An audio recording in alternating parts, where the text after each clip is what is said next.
우리가 쓰는 일상적인 어떤 문체로서 아니면 일상적인 어떤 문법으로서 해결될 수 없는 것들이 있는데 그걸 그런 식으로 해결하다 보면 문학성이 완전히 훼손되게 됩니다. 그 실용성도 사라지게 되죠. 그래서 이 번역자들이 좀 문학을 알고서 좀 번역을 했으면 좋을 것 같다는 생각을 합니다. 번역가의 능력 문제인데요. 결과적으로는 뭐 다 마찬가지인데 가령 이제 번역 심사를 하다 보면 참 재밌는 현상들이 많이 일어납니다. 가령 고유명사의 각주를 달고요. 많은 분들이 고유명사에 저는 개인적으로 이런 것들은 좀 개인적인 의견이긴 한데요. 소설 작품에 각주 있는 건 저는 굉장히 반대하는 입장입니다. 이거는 논문이 아니거든요. 학술서가 아닌데 그리고 이제 각주를 달 경우가 있습니다. 실용적인 방법으로 각주를 답니다. 그럴 경우에 각주는 텍스트의 일부가 되죠. 단순한 간단한 설명이 아니라 텍스트의 일부가 됩니다. 그런데 뭐 고유명사라고 해갖고 뭐 가령 광주 하면 대한민국의 남쪽에 있는 뭐 도시로서 뭐가 유명하고 뭐요. 이 텍스트로 이게 텍스트에 그 설명해주나 안 해주나 상관이 없습니다. 전체적인 텍스트상에서 의미를 봐야 되는데 그런 고유명사를 일일이 설명한다 하거나 아니면 정말 설명할 때가 있습니다. 근데 대부분의 경우는 원문에 한 두세 단어 적어 놓으면은 설명이 됩니다. 그것 자체가. 근데 그거를 구태여 그렇게 각주로 꺼내가지고 가독성을 훼손할 필요가 있을까? 이런 생각을 해봅니다. 그리고 또 다른 문제는 이 스페인어 같은 경우에서 많이 일어나는데 번역작품 심사할 경우에 우리 말로는 이제 특히 여자 용어인데 뭐뭐 같다 이런 말 있죠. 뭐뭐처럼 보인다. 이게 뭐뭐처럼 같다가 아니거든요. 뭐뭐 다지. 사실은요. 그거를 그대로 번역해놨을 경우에는 그쪽에서는 굉장히 자신감이 없는 말이 같답니다. 사용하에서는. 근데 거기서 보면 굉장히 확신이 있는 말인데 같다고 번역이 되거든요. 이런 경우는 보면은 우리가 그 어떤 외국어를 한국화시키는 게 목표는 아니지 않습니까? 오히려 한국적인 것을 외국화시키는 적당하게 표현하는 것이 목표인데 이런 어떤 굉장히 이런 에러들이 많이 눈에 띕니다. 그리고 이제 또 외국인 번역자에 대한 문제인데요. 저는 그렇습니다. 한국 사람이 문학적 필체를 가지고 번역할 수 있는 능력은 아마도 굉장히 뛰어난 천재적인 어떤 언어의 천재적인 사람을 빼놓고는 굉장히 힘들다고 봅니다. 그래서 이제 어차피 이제 이 시스템 자체가 공역 시스템인데요. 대부분 공역자를 보면은 그냥 주위에서 잘 아는 사람들 해가지고 봅니다. 그러다 보니까 공역자가 보조 번역자의 몸을 보고 있습니다. 그리고 사실 외국인이라고 해갖고 다 외국어 잘하는 거 아닙니다. 저희 같은 경우 제가 이제 하베베 대학에 교수로 있었을 때 보면은 제일 어려운 과목이 스페인어예요. 그 과목이 왜 어렵냐면 그 과목은 이제 전 대학의 교양과정 필수인데요. 거기서 50% 이상이 탈락합니다. 글이 안 돼요. 그 대학이 그 나라에서 최고 좋은 학교인데 엘리트들이라는 학교에서 50%가 글을 못 써갖고 탈락이 됩니다. 그 과목에서. 그런 상황인데 그냥 외국인이라고 무조건 외국하는 거 아닙니다. 대학에 있다고 하더라도 아닙니다. 그래서 그런 사람들을 잘 물색하는 것 이것도 굉장히 큰 역할이 아닐까 생각합니다. 물론 그 사람도 문학을 알아야 되겠죠. 맺는 말 빨리 끝내고 있죠. 우연찮게 위키피디아를 봤는데요. 스페인어판에 딱 3명만 언급이 돼요. 이름이 백석, 고창수, 이문열입니다. 소설가는 이문열 선생님, 이문열 씨 하나죠. 근데 홍보 활동이 좀 필요할 것 같습니다. 사실 이것도 한국 문학을 알리기 위해서는 단순히 이런 번역도 필요하지만은 이런 것도 좀 이게 관리를 할 필요가 있을 것 같습니다. 그리고 의외로 지금 보면 저는 이 한국문학 번역원에서 지금 주관하고 있는 왜 그 독서 감상문대가 있는데요.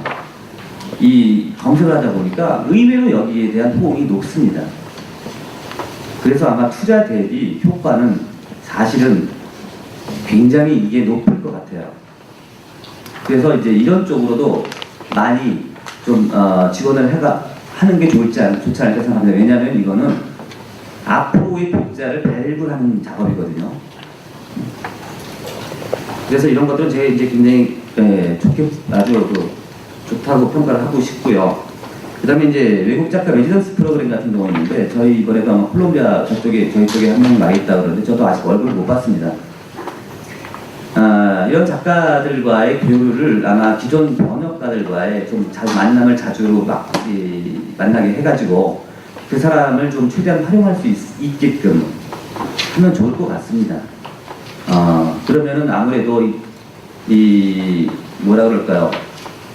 주변에서 우리가 볼 수 있는 외국인 교수라든가 뭐 이런 사람들보다 문체가 훨씬 좋을 것이고 창작을 하는 사람들이기 때문에, 그리고 어차피 번역이라는 것은 원 작가의 문체를 그대로 살리는 건 불가능하다고 봅니다. 그거 번역가의 문체지, 원 작가의 문체는 번역에서는 그걸 요구한다는 건 시에서는 어떨지 모르겠는데 소설에서는 그 작가들의 너무 무리한 요구라고 저는 보거든요. 그렇게 되면 아마 한국 문학의 어떤 번역의 직접 상승에 많은 도움이 되지 않을까 생각을 합니다. 그리고 이제 마지막으로 할 거는 기존 번역들에 대한 평가도, 그러니까 보통 지원하고 통과시키고 출판하면은 사실 거기서 이렇게 끝나는 것 같은데, 모든 아마 그 우리나라에서 이런 것들이 어떤 플랜이 있으면 시행하고서 반드시 2년, 3년 후에는 거기에 대해서 평가가 들어가야 되는데 사실은 평가 부분이 굉장히 약한 것 같습니다.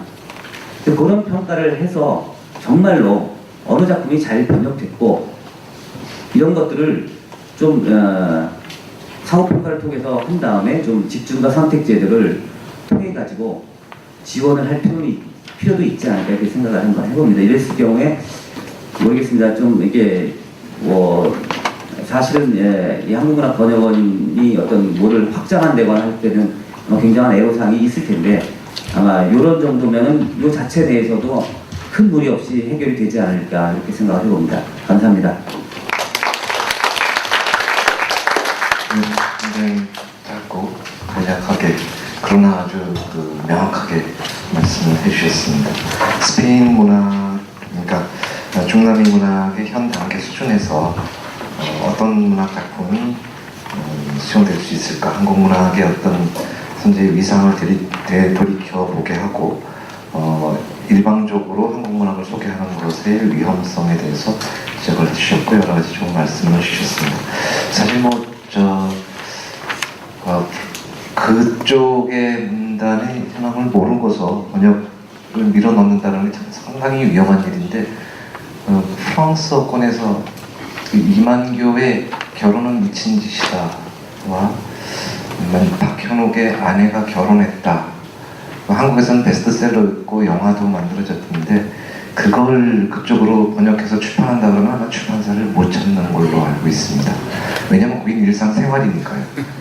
근데 아마 그런 면에서 그 스페인 문학도 보면은 잘 않을까 싶습니다. 예, 그 다음으로 오래 기다리셨습니다. 안우식 선생님께서 제를 해주시겠는데요. 아까도 말씀드렸다시피 안우식 선생님께서는 아마 한국 문학의 문학 연구자이시고 비평가이시고 기획도 하시고 또 번역도 하시고 일본에서의 세계문학 정직을 꾸밀 때 한국 문학도 세계문학의 한 부분으로 자리 잡을 수 있게끔 노력을 해주신 일본 내에서의 한국 문학의 위상을 등록하신 분으로 저희가 알고 있습니다. 선생님께서는 번역된 작품을 통해 본 일본에서의 한국 문학의 위상에 대해서 발제를 해주시겠습니다. 선생님 부탁드립니다. 네, 저는 원고를 읽어 가겠습니다. 그렇기 때문에 빨리는 읽을 수 없습니다. 이야기입니다. 2년 전이었다고 기억합니다. 어떤 편집자로부터 전화가 걸려왔습니다. 그 친구가 근무하는 출판사에서 새로운 세계문학 전집을 간행하게 됐다는 그런 소식이었습니다. 그런데 유감스럽게도 한국 문학 작품을 수록할 예정은 없다는 것입니다. 없다면 뭐 때문에 연락이 왔는가 화가 났죠. 그래서 한번 만나자고 했더니 결국 그 친구는 약속을 어기고 말았습니다. 출판사 이름은 가와데 쇼부 신이샤라고 해서 일본에서는 꽤 오랜 역사를 가지고 있으며 문예라는 문예 잡지도 지금도 계속 출판하고 있고, 저는 거기에서 김사량 전집이라는 전 사원의 전집을 낸 일이 있습니다. 김사량이라는 분은 식민지 시대에 활동해서 일본에서 처음으로 문학상 후보가 됐다가 후보작으로 끝난 작가입니다만 평양 출신으로 6.25 때 전사한 그런 작가입니다. 이 사람의 전집을 제가 일본에서 낸 일이 있습니다. 그런데 이 연락해 온 친구는 번역의 세계라는 월간지의 편집부에 있던 친구입니다.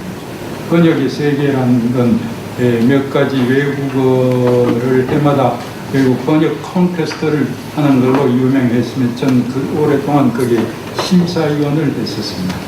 근데 하여튼 출판사에서 수록이 안 된 이상은 할 수 없는 일인데, 다만 일본에서는 1991년에 세계문학이라는 전 20권이 슈에이샤라는 일본에서 문예 출판물로서는 가장 큰 출판사의 하나인 슈에이샤에서 나온 일이 있습니다.